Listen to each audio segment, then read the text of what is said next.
Hey fellas, your commissioner here, coming at ya for a little week 15. Week 15 of NFL action and the start of the fantasy football playoffs. I tell you what, boy, when the season begins, you think that the season is so long and it's going to take forever and the end will never come. And, as the bell always tolls, as they say. And we finally made it. For most people, they've only got one game left out of these 3 weeks. For four people, they're going to be done and not care about this after this week. Four people are going to keep on trucking along. We'll have another four that drop off next week and another four after that, or another two after that to leave us with our final two, champion and bitch boy. And, it's going to be exciting. It was a really weird and interesting season capped off by that crazy Monday night game. We'll just go ahead here and get into a recap of last week's games. Playoff matchup, spots hung in the balance going into Monday night. Seemed like a long shot in our Percy Pig Gummy Candy game of the week. Probably the best game of the week we've had all season. Between the Dirty Birds of War and Doesn't Contribute, Plunk somehow, some way wins 144 to 138. Was projected to lose by 20 or 30 points, at least, I think, going into Monday night. Obviously, had Jalen Hurts and Devontae Smith against Omari and Hampton. Hampton gets that touchdown early. Didn't really get a lot of snaps. I mean, he only played 30% of the snaps in his first game back and somehow still ends up with 17 points. Jalen Hurts turns the ball over 5 times, twice on one play. Devontae Smith does nothing for 37. Wan'Dale Robinson alert. And Craig falls to 11-3. Still maintains the 1 seed based on being the league scoring champion. Congratulations to Craig. It's, I believe, the first time he's received that honor. So if nothing else, Craig's guaranteed at least to go home with some money this season after having one of the more impressive regular seasons, I think, that we've had in a long, long time. 11-3. Certainly a record to nothing to sneeze at. And for Plunk, this was huge. Not necessarily for him, because the way things shook out, he was going to be in with a win or a loss. Didn't really matter. Came down to whether he was going to be the 5 seed or the 6 seed, and who his matchup was going to be. But somehow, some way, he finds a way to win, get himself to 8-6, get in on merit, on record. He's in. The bad man is in. So we've got 3 bad men in, and to be honest with you, we got 3 white knights, defenders of the league that I think everybody is rooting for, and then we've got 3 teams that we don't want to see these guys win. Right? We don't want to see these guys win. So,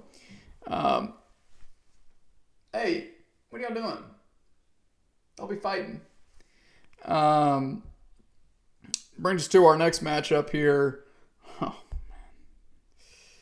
Ooh.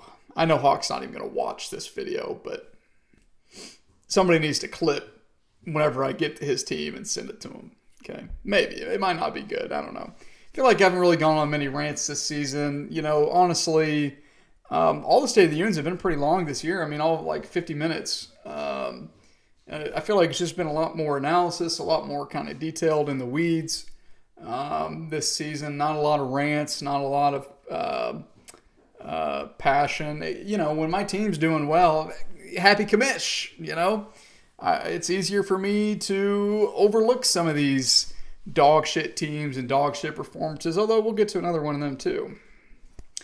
History. This was a crazy week, guys. It was a crazy week. We continue to make history with one team and another team basically almost beat a record that I thought would never be sniffed. Never be sniffed with the way that the league is run and set up now. I just didn't think it was possible. we'll get to that. Getting ahead of myself. Anyway, our next matchup, Keeping the Faith versus Jeff Fisher Reclamation. For Savoy, he by far had the longest odds to get himself into the playoffs. He falls 148 to 114, puts himself at 6-8, 2-game losing streak to end the year. All that momentum he had just kind of stalled out and died, and his team really kind of face planted outside of Stafford and T. Higgins. Just not a lot of production anywhere else in his lineup.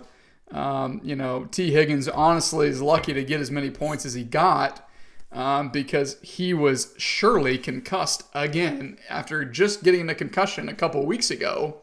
He was 100% concussed and allowed to go back into the game where he scored another touchdown. It's just it was mind-boggling to me. It's very frustrating to me because it was still kind of close. My guys really weren't doing too much. But Warren did nothing. Mechie did nothing. Keenan Allen did nothing. Tajay Spears did nothing. Bajan did nothing. And, Savoy really, he just needed to have a monster point performance. He needed to outscore Blaine. He needed really like a 180-point week, because unfortunately, record-wise, it didn't matter what his record was, whether he won or lost. And then for me, 10-4, this is the best season, I think the best season I've had in modern league history, for sure. 148, highest scoring team on the week. Did not think I was going to get to that mark, to be honest. With the morning games, after watching Justin Jefferson get 2 catches for 11 yards, and Jaylen Warren not really be used, it was scary. I was a little scared. Brock Bowers continues to only get 4 or 5 targets a game, and the Raiders just never have the ball. Geno's just... He's too smart to try to force plays and just let that thing rip, man. Just let it fly. Just let it fly. You're going to throw picks anyway. He's throwing picks the way he's playing now, I don't understand. That's honestly, the Raiders are probably the worst team in the NFL right now. I know the Titans, they suck too, and worst record and all that, but honestly, the Raiders just have just nothing going for them. They've got good players, but just nothing going for them. Really, I've only got Max Crosby, Genty, and Bowers. I mean, that's really about the only good players they've got on their entire roster. But, it felt good to finally have a good performance in Week 14. All too often, when the season comes down to the end, I fall apart. And I kind of had a little mini slump, as people know, right? I had a little mini slump there from... weeks 10 through 13 where, I only scored 130 once and I had 106, 76, 97. But, it was nice to secure this 3 seed, though honestly, the 3 seed I feel like is one of the worst seeds you get, especially now with these new playoff rules of the 6 seeds getting the spot. So, and speaking of 6 seeds, our resident 6-seed clincher, 2 years running now with a sub-500 record in the playoffs. Swamp Donkeys, back-to-back years, most points against, back-to-back years, still scores enough despite his dog shit record to get himself into the playoffs. And if Craig had won that game, not to spoil the next matchup here, but if Craig had won that game, Blaine would have been on the outside looking in despite having a really terrific point-scoring season this year. He does win 132 to 83. This is the lowest amount of points scored against him that he's had all season. Ford falls to 6-8. Again, Ford had no chance of getting into the playoffs. Whether he won or lost really made no difference. It was just a matter of how far would he fall. If he had won, he probably would have been the 8 seed. Instead, he falls and he's the 10 seed, and he plays a 9-10. And in my opinion, Ford is squarely in contention for Bitch Boy, in my opinion. You look at his last 4 weeks, he scored 94, 125, 106, 83. I mean, Ford's highest scoring weeks were 145 and 152. Those happened all the way back in week 6 and week 4. And this team is just not that. It's just not that. He has no startable wide receivers outside of Cortland Sutton, who's really like a wide receiver 2 fringe. He's got Trey McBride, who's good. He's got Burrows back, who's good. He's got, Genty gets 50 opportunities a game now, but the Raiders are so bad, he can't really do much with them. Ford's just not a good team. But for Blaine, I do still have a soft spot for Blaine. I don't want him winning again because we need a new champion. We desperately need a new champion. We have to have a new champion. It cannot be Connor. It cannot be Blaine. It cannot. Shit, this is how desperate I am to not let them win again. I'll even take Nick winning the damn championship over those two guys. You know what I mean? Just to have somebody new. But really, I hope it's one of the 3 good guys, right? Good guys. I'm one of the good guys, right? At the top 3 guys to win. I think each of the last, the 1 seed used to be a curse, honestly. Really having a bye, at least one of those, if not both of those teams, would lose their first game in the semis almost every year for a pretty consistent time period there. Each of our last, 4 out of our last 5 champions have been the 1 seed. And the only discrepancy there is Connor Plunk as a 2 seed who won. It pays to be the 1 or 2 seed, certainly over the last few years. A 5 and a 6 seed since we've expanded the playoffs has never won. They've never won the championship. I think they've gotten to the championship game before one of those, I think. Don't quote me on it. A 4 seed has won twice, only twice. The 3 seeds won only twice. It's been pretty much the 1 and the 2 seed who's won pretty much every year in league history, which makes sense, right? Because the 1 and the 2 seeds should be the best teams, right? So there was a stretch there, a 3-year period between 2017 and 2019 where you went 3 seed, 3 seed, 4 seed. Come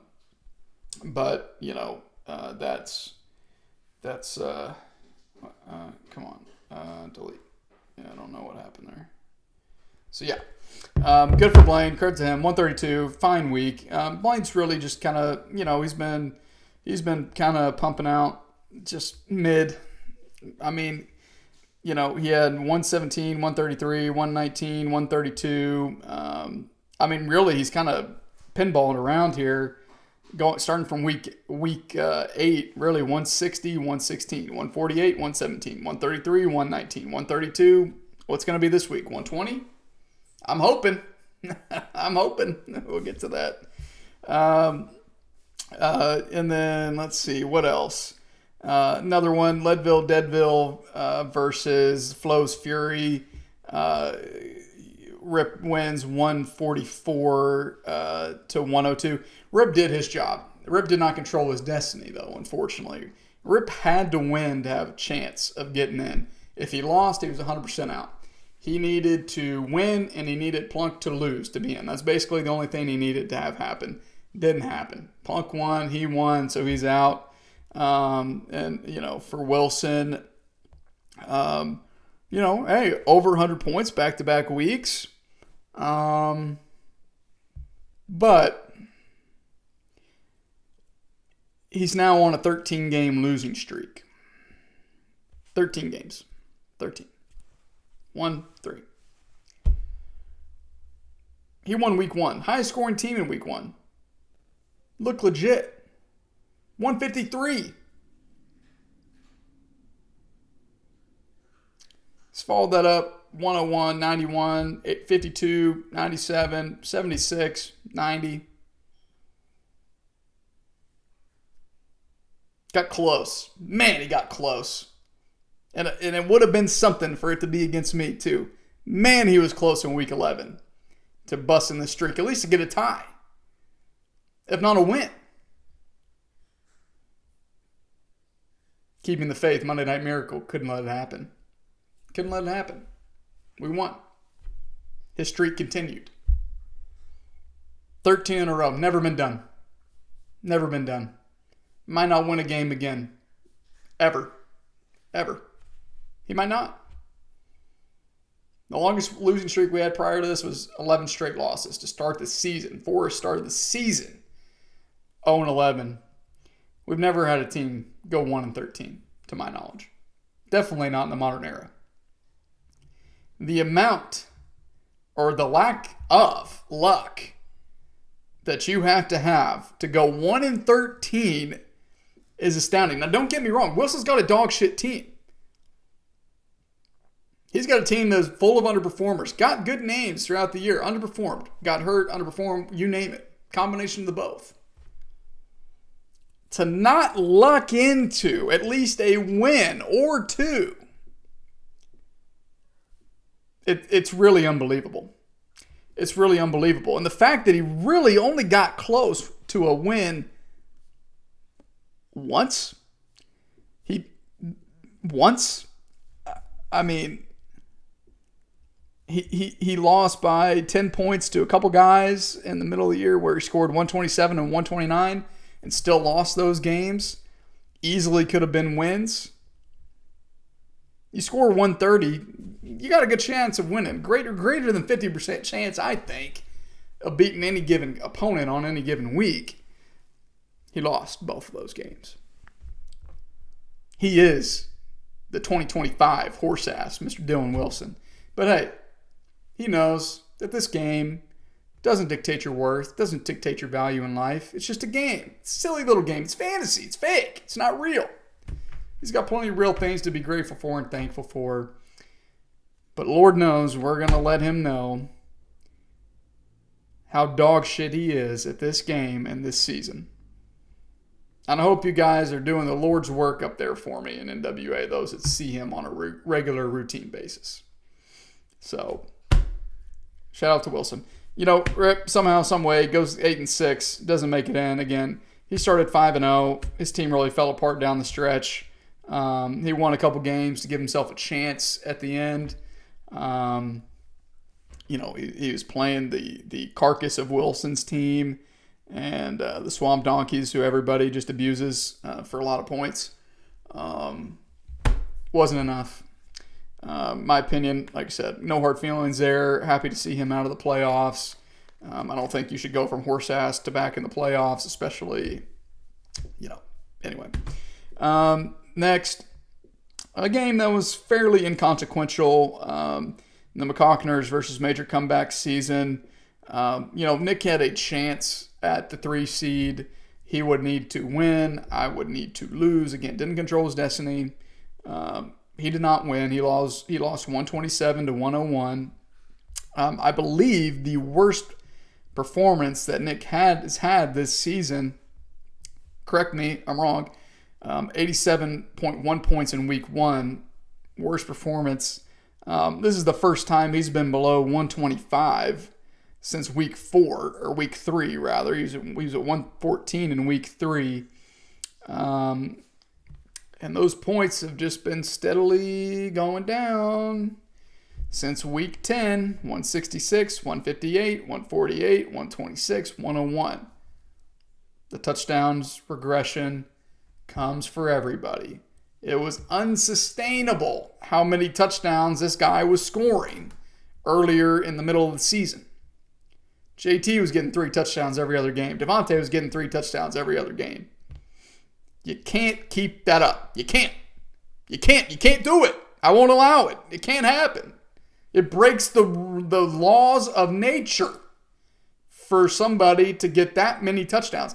And I kept saying all season I was going to do the touchdown tally. Maybe I still will this weekend. I don't know. I'm a reader now. That takes a lot of my time. Excuses, right? Anyway, he falls flat on his face, breaks his 5-game winning streak that was on, prevents him from being in the record books with a 6-game winning streak.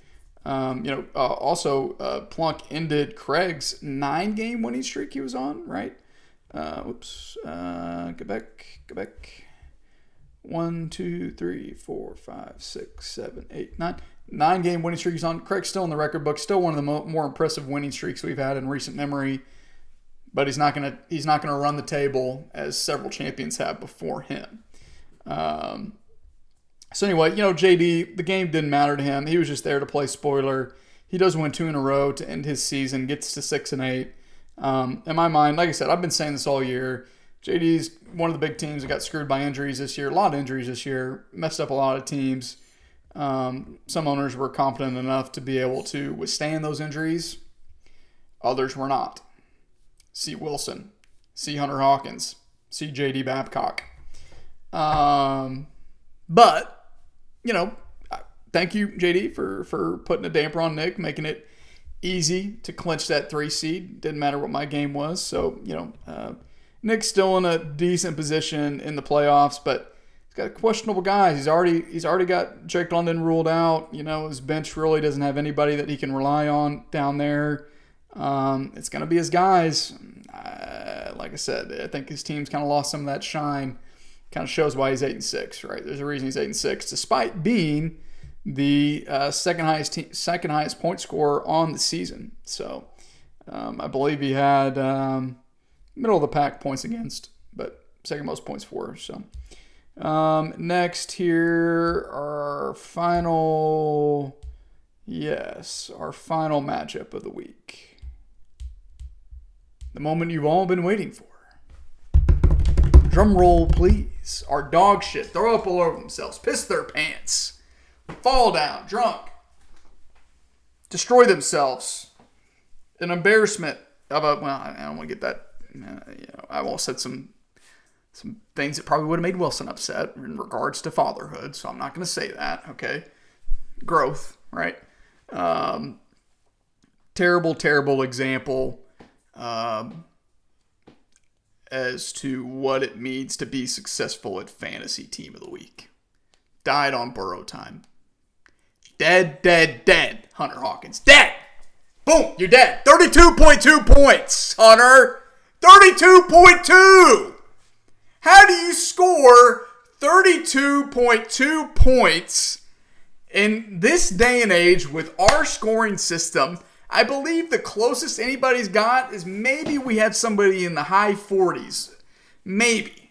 I didn't do my stat homework because I know that nobody's been in the 30s. And our lowest point scorer ever in league history, a record that's really comical, 29 points. And I believe that was filled with either injuries or buys or a combination of the two to get to 29 points. We have never, ever had this low of points when a guy starts all 8 players that we start on a team, in a roster, right? It's never happened.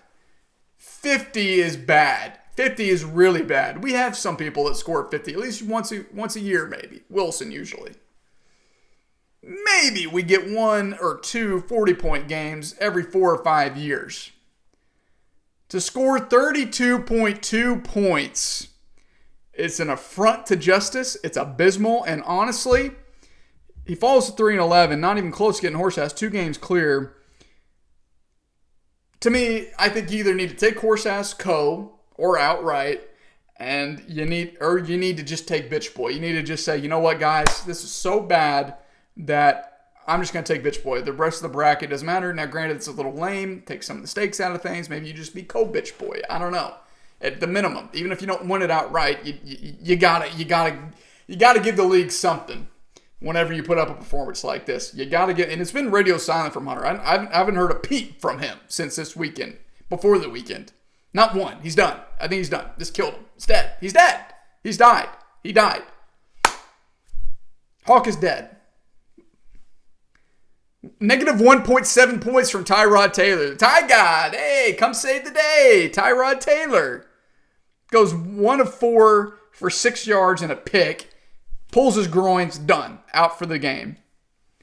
Breece Hall, garbage, 4.8. Zach Charbonnet, garbage, 9.6. Malik Washington, garbage, 4.0. Josh Downs, 7.3, trash. Trey Tucker, 5.4, garbage. Evan Ingram, 2.8, puke. Dontavian Wicks, 0. If you were playing in Blaine's league, I guess you'd be chugging 3 beers right now, brother. 3 beers, negative points from your quarterback, and a goose egg from your flex. He had no Rome Odunze, the only guy on his bench. No Trey Benson, he's done for the year, just like I said. Kittle on bye, Wandale on bye, Ted on bye, Tracy on bye, Jackson Dart on bye. I knew it was going to be tough. I knew it was going to be tough for him this week. I didn't expect him to break 100 points this week, but I sure as shit didn't expect 32. I don't think anybody did. And this is just a testament to the roster building and the inability of these teams. Of a lot of these teams. Hawks had some injuries this year. He lost James Conner. He lost Joe Burrow, right? Cut Burrow. Burrow's back now, helping another team. Not really, because Ford's team's fucking garbage too. You got no depth. You got no build. Can't weather a storm. And the storm washed over you and washed you away. It washed you away. You're a father, Hawk. You got to be looking out for your family. And you let this just wash you away. It just took you away. You know what's going to happen to your family. All right? Of course, it's going to be fine. Of course, everybody knows it's just a game. I'm hyperbolizing, right? Wilson, please don't get upset with me. But it's crazy. It's crazy. This is in the record books. This will be in the record books. Come this offseason. I'm going to do a big audit in the offseason. There's a lot of stats and a lot of things that need to be caught up on that I've neglected, and it needs to get back. And hey, if anybody, I'm taking nominations or applications. Anybody who wants to be the league record keeper, please let me know. Be happy to delegate some of that to you. Can't pay you, but if you want to do it out of the kindness of your heart, I sure would appreciate it. Yeah, it's just not good. I know Hawk will set his lineup for the rest of the year. Obviously, he's got one of the bottom teams, one of the buys, which aren't good in the bitch boy bracket. Oh, well. And, Duncan basically just gets a double bye. He only scores 113 points. He really kind of faltered down the stretch. He lost, he went 3-3 down the stretch.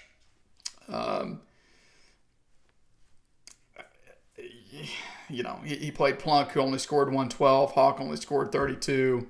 Duncan had the least amount of points against him by a large margin. That's how he's 11-3. Beat him in points. Edged him out. Barely. If I could have beat him this year, one loss more or less for either one of us, right?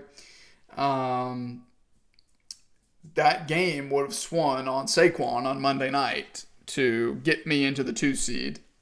It was a long shot. Had a possibility. Really, I had to have Duncan lose, given the records, the way they shook out.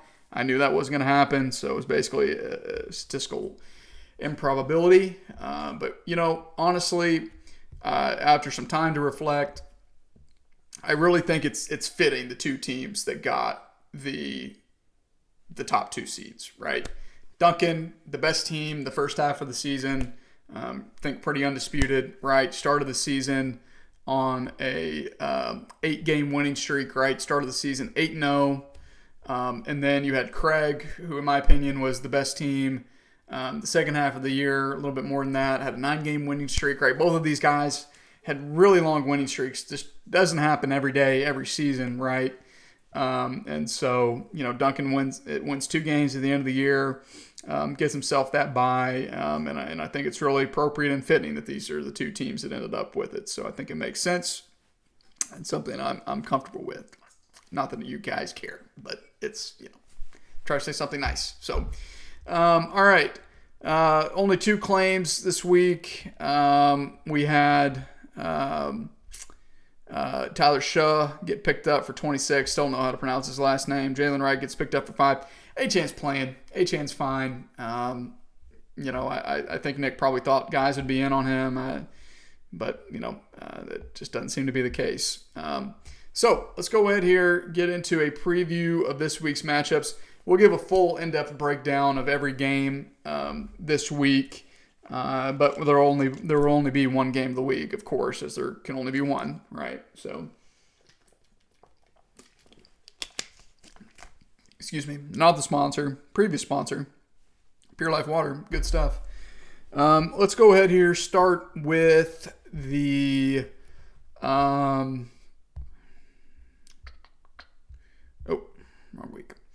Let's start off with the Bitch Boy bracket. We'll do the.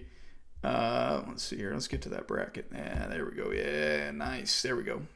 We'll start off with the battle of the 9 and the 8 seed. So obviously Hawk is the 11 seed on bye this week. Wilson's the 12 on bye as well. One less opportunity for them to win a game in this bracket. You win one game, you're out. You're done. No worries, right? You can play for 8th place, 10th place. Nobody gives a shit about those. But this basically guarantees there's only one team that's going to go winless, either 0-3 or 0-2, and they become the Bitch Boy. Speaking of, before I get into this, actually, some news. Obviously, there's been some debate and discussion about where we're going to be drafting next year. I would like to take this moment to officially announce that we will be drafting next season in the Tampa Bay St. Pete area in Florida. It's not the heat, it's the humidity that'll get you. Looking at some nice houses. I think we have one circled. We'll probably be dropped in the Discord in combination and coordination with the State of the Union drop. Very nice house, pretty affordable. I think it would be about, if everybody goes, about $450 a person, give or take. Don't hold me to those numbers. You might pay a little bit more. Okay. But about that. So, a couple $100, $150 less, whatever, from our Breckenridge house last year.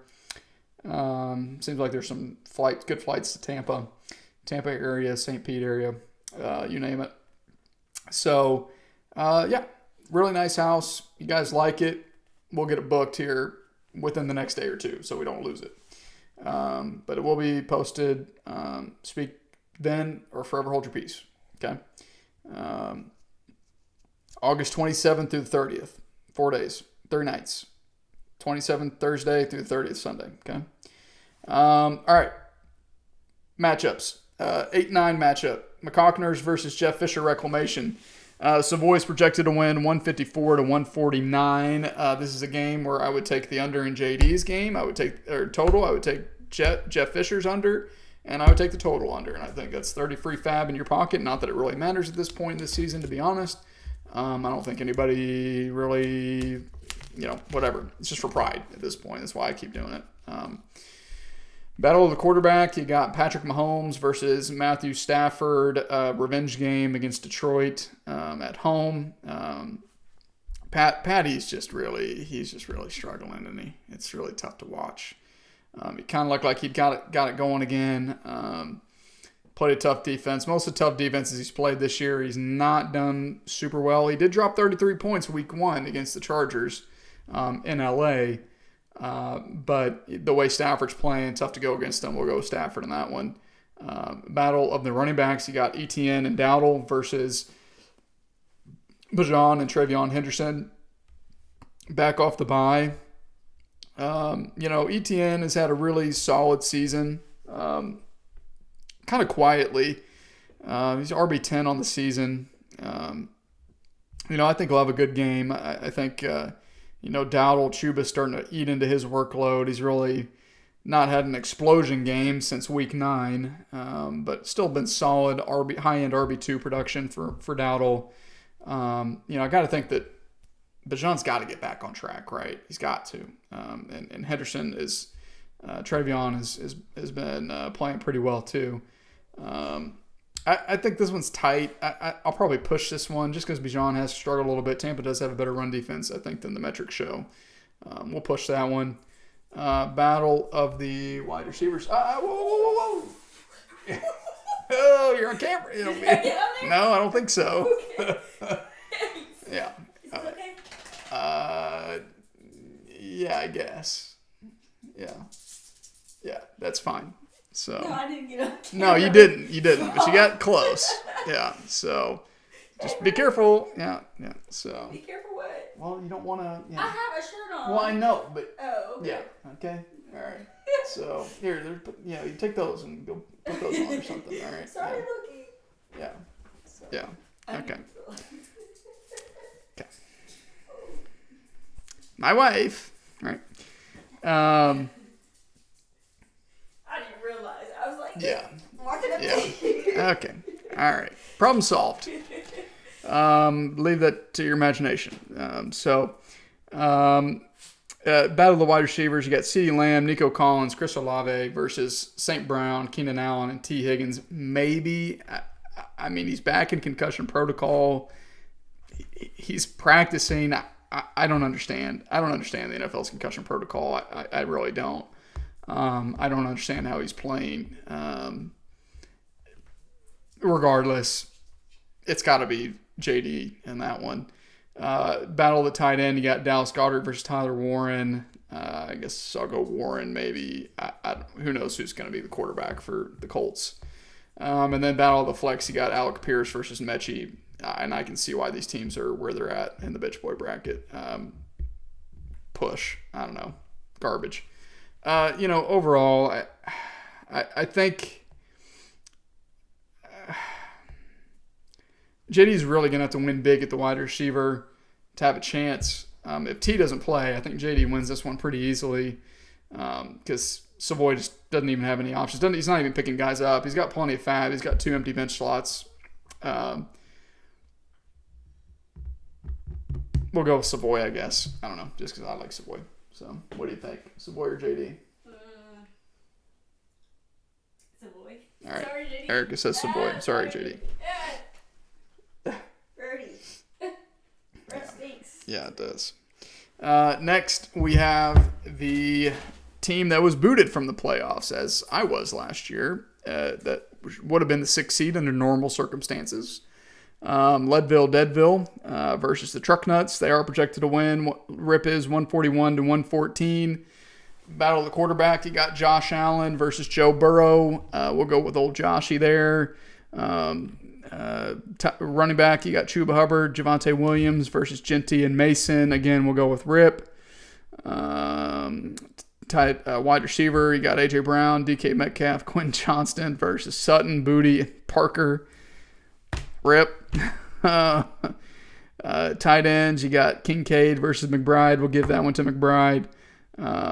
Forward in that one. And then Kamara's, he's probably not playing the rest of the year. Probably just going to retire.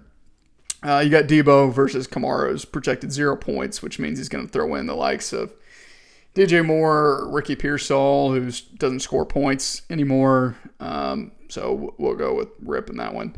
I'll be stunned. I'll be stunned if Rip doesn't win this one. I think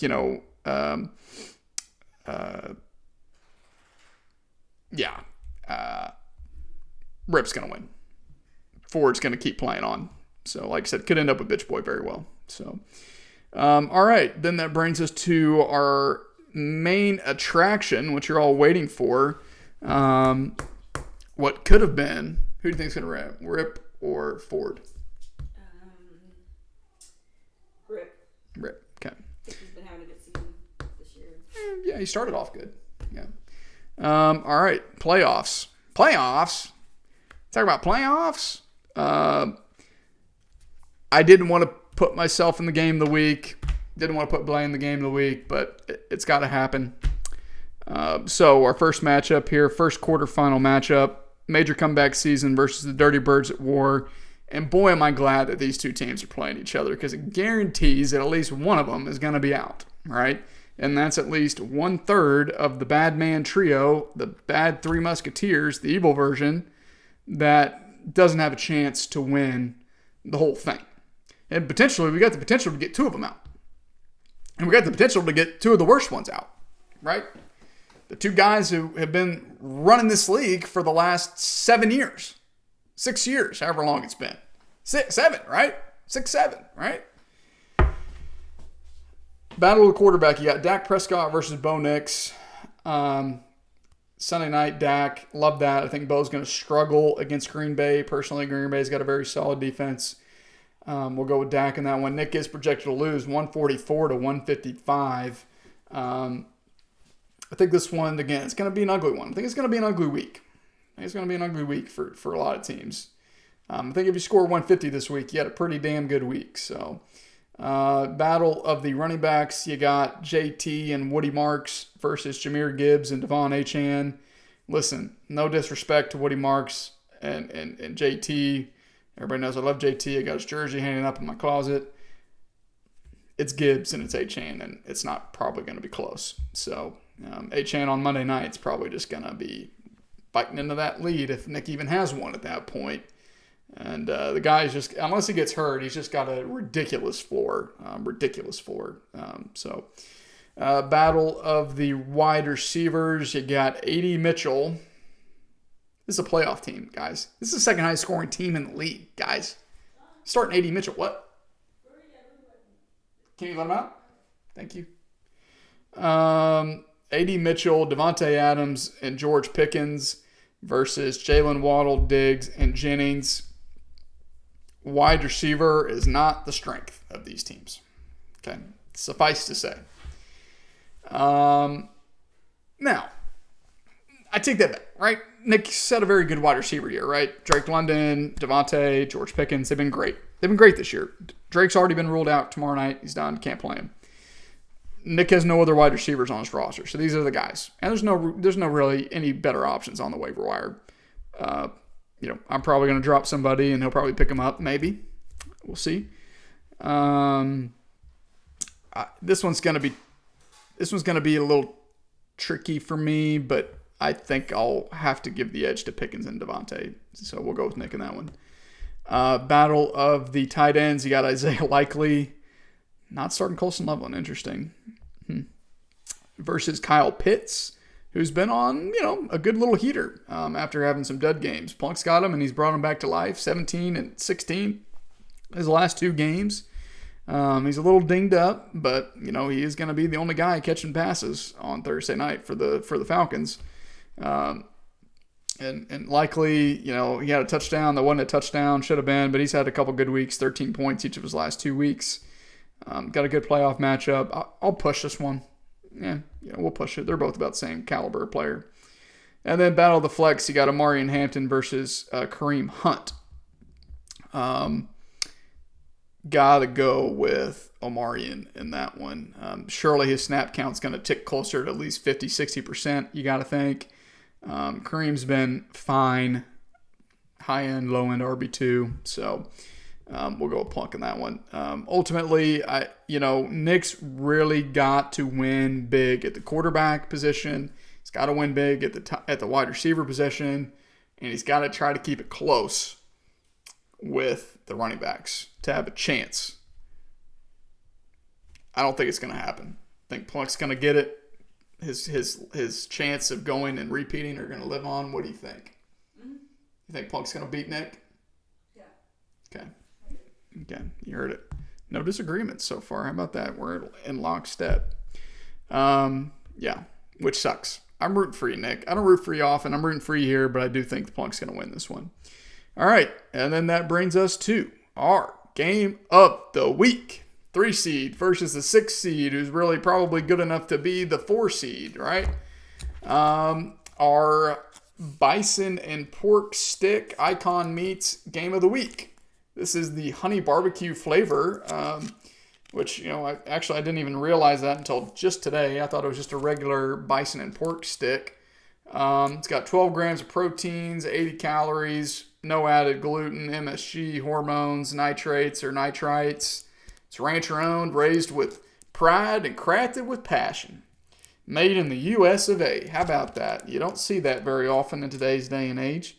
I'm happy to see that. The third ingredient on here is sugar. The fourth ingredient is cane sugar. So it's definitely got some sugar in it. Got some spices, some honey, onion, garlic powder, celery powder. And it's got bison and pork in it, So it's made in, Wisconsin. Hey, the great state of Wisconsin. Go Pack Go, right? So anyway, Icon Meats Bison and Pork Stick, the official meat stick of the Bring That Wood Fantasy Football League. Cheers. A little burnt on the end. Smells good. Smells like meat.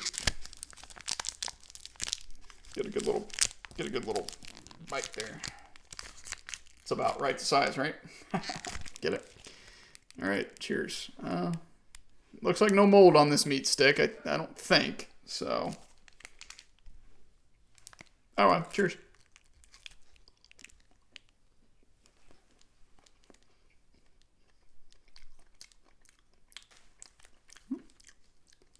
You want to finish it? Yeah, I'll finish it. You want a bite? Why not? Okay, my care That's pretty good. It's a good little meat stick there, isn't it?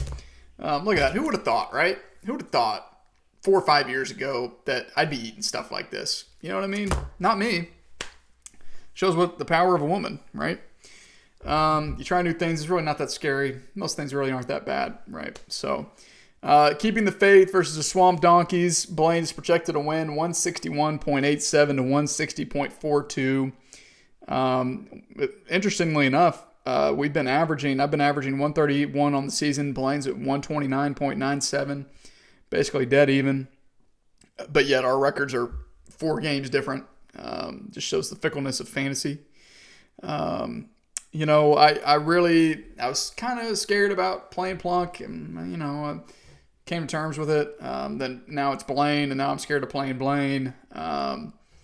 But I took some comfort. I kind of looked through all of his projections. He's basically been projected 150 plus every week, and he's only hit it like once. So feel a little bit better. Like I said, you got to keep the faith, right? It's been the theme of this season. I battled adversity all season, just like these other teams. But the difference is that I'm a good enough owner and I drafted a complete roster to weather that storm and made some moves, right? Haven't really helped me. Maybe they're going to start helping me down the stretch, right? You got to keep the faith that they're going to persevere and help me win. It's a good team, right? You look at this team on paper before the season started, you'd think that this is the number 1 team in the league. Let's just be honest. Especially when Mike Evans gets activated tomorrow and he goes in my starting lineup, because that is happening. Mike Evans is activated and playing. He will be in my starting lineup. Point blank, period. It's going to happen. I don't care if he plays 5 snaps. I've got him. I want to use him. I'm not guaranteed next week. I got to play him, right? So, anyways, but the names, right? They're names. Names for me don't always produce. They usually don't produce. Justin Jefferson, right? It was his worst year of his career. Lamar's been up and down, mainly down. Saquon's been down, mainly. Now he's back up, maybe, right? Bucky's was hurt for vast stretches of the season. Brock Bowers was hurt for a month of the season, right? Jaylen Warren's been up and down. Steelers don't like using them, right? But you find a way. You find a way, and that's life, right? You just got to keep pushing, keep grinding, keep moving forward, and hope that things work out. And then they don't always. Sometimes they do. I'm 10-4, great season, best season I've had. Keep that momentum rolling. Battle of the quarterback. You got Drake May versus Lamar Jackson. It won't be Brock Purdy. It will be Lamar. At Cincinnati, redemption. Easily could have had a 25-plus point game against Cincinnati when they played a few weeks ago. Should have had a 30-point game plus. If the Ravens weren't actively getting screwed by the NFL every single week, give me Lamar. Battle of the running backs. You got Derrick Henry, Kenneth Walker versus Saquon Barkley and Bucky Irving. Henry's going to have a great game. I have no doubts about that. He might have 25 points.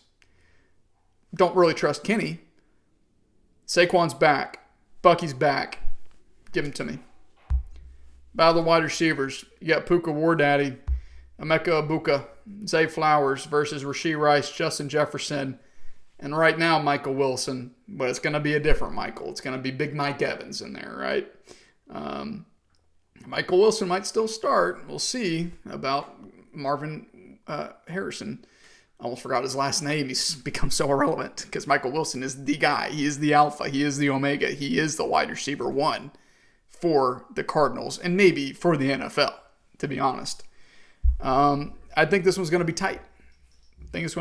Puka easily is going to have 30 points against Detroit. Easily. I've got no doubts about that. None. Emeka with Mike maybe taking some of that pressure off of him. They're going to try to get him going, get him a good game, right? Say Flowers, right? He had a not good game. He had 0.6 points against Cincinnati a couple weeks ago. Got to think that's going to be a little bit of a bounce back, at least double-digit game for him. Jefferson couldn't get it going against the Commanders. Commanders can't score. They're a bad team. Dallas can score. Jefferson's got to get the ball against the Cowboys. He's got to stay in. I can't bench him for guys like Devon Vele and Khalil Shakir. I can't. Gonna go down with the ship. If I go down with it, so be it. Rasheed, right? Little case of the Dropskis. I'm gonna push this one out of respect for Puka and Emeka, but push. This is the key right here. This is the key. If I can win this, I can win the whole thing. Championship, the whole game, right? Matchup. Tight ends, you got Fannin versus Bowers. Fannon's coming on. Think he should have a good game. I think Bowers is going to struggle against Philly. I'm going to push that one. Tight end, or flex, I'm sorry. You got Chase Brown versus Jalen Warren. Potentially Michael Wilson. Who knows? We'll see. Chase has really had a great season down the stretch ever since Blaine acquired him. I will give the flex to Blaine. Keep the faith. Keep the faith. Keep the faith. Keep the faith. Team name. Stuck with it all year. Was that the secret? Is that what's been holding me back? All these long years since I've won it. 2015, last time I won a championship. Keeping the faith was my team name during that run. I'm going to go with myself to keep the dream and the hopes alive. Blaine's just happy to be here. He didn't expect to be in the playoffs. He's told me, I don't care. I just wanted to sit at the table. I don't care if win or lose. That's a loser mentality. Doesn't deserve to move on to the playoffs. He's fat and happy from his 2 championships. I'm hungry. I'm ready. I'm feasting and fiending for a win. All right? Give it to me. All right. That's all I got this week, fellas. Any closing remarks? Only 2 videos left, man. 2 videos left the whole season. Most of you guys probably don't even watch this shit anymore, right? Because your team sucks, and you don't. Who cares? Nobody wants to listen to me bitch about their team. I don't blame them. So, anyways, that's all I got this week, fellas. Good luck to all those playing for something this week, and congrats to the people that are buys, or condolences, rather, for those in the bitch boy bracket. Hawk, Wilson, and, who do you think's going to win between me and Blaine? What's the records? I'm 10-4, Blaine 6-8. Oh, you. Thank you. You, baby. Ah, yay! Anyway, good luck this week, fellas. Stay safe out there, and as always, woo pig.